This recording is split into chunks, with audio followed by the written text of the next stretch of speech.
സാധാരണയായി നമ്മൾ ഉപയോഗിക്കാറുള്ള രണ്ട് വാക്കുകൾ പറയട്ടെ. ഒന്ന് മൂവി, മറ്റൊന്ന് സിനിമ. മൂവിയും സിനിമയും ഒന്നാണെന്നാണ് നമ്മളുടെ ധാരണ. നമ്മൾ പലപ്പോഴും സംസാരിക്കുമ്പോൾ അങ്ങനെ മാറ്റിമറിച്ചൊക്കെ പറയാറുണ്ട്. എന്നാൽ മൂവിയും സിനിമയുമായി നേരിയൊരു വ്യത്യാസമുണ്ട്. മൂവി എന്ന് പറഞ്ഞാൽ ആ കഥാതന്തുവാണ്.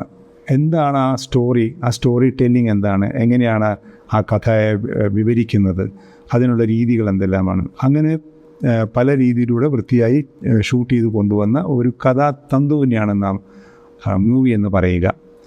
സിനിമ ഒരല്പം കൂടി വലുതാണ്.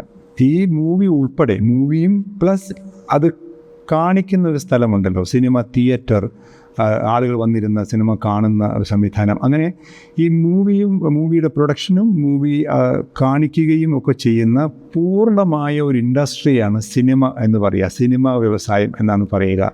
മൂവി ഇൻഡസ്ട്രി എന്നല്ല, സിനിമ ഇൻഡസ്ട്രി എന്നാണ് പറയുക. അപ്പോൾ മൂവി ക്രിയേറ്റ് ചെയ്ത് മൂവി ആളുകളെ കാണിക്കാവുന്ന സംവിധാനം ഉണ്ടാക്കി, അങ്ങനെ ഒരു പൂർണ്ണമായൊരു ഇക്കോ സിസ്റ്റത്തെയാണ് സിനിമ എന്ന് പറയുക. മൂവി എന്ന് പറയുമ്പോൾ സിനിമാ തിയേറ്റർ അതിന് ഉൾപ്പെടില്ല. മറിച്ച് സിനിമ എന്ന് പറയുമ്പോൾ മൂവിയും സിനിമാ തിയേറ്ററും അതിൻ്റെ ബാക്കി ഡിസ്ട്രിബ്യൂഷൻ സംവിധാനങ്ങളും എല്ലാം കൂടി ചേർന്ന ഒരു പൂർണ്ണമായ വ്യവസായ മേഖലയാണ് സിനിമ. ഈ വ്യത്യാസം ഇതാണ്. ഇംഗ്ലീഷ് ഭാഷ ഇങ്ങനെ വളരെ വളരെ കൃത്യമായിട്ടാണ് കാര്യങ്ങൾ അവതരിപ്പിച്ചിട്ടുള്ളത്. നമുക്കതിൻ്റെ വ്യത്യാസം തിരിച്ചറിയാൻ കഴിയാറില്ല എന്നേ ഉള്ളൂ. ഇതുപോലുള്ള വാക്കുകളുടെ അർത്ഥവ്യത്യാസങ്ങൾ അറിയുകയാണെങ്കിൽ നമ്മളുടെ ഭാഷ ശുദ്ധമാകും, സംസാരം കൃത്യമാകും.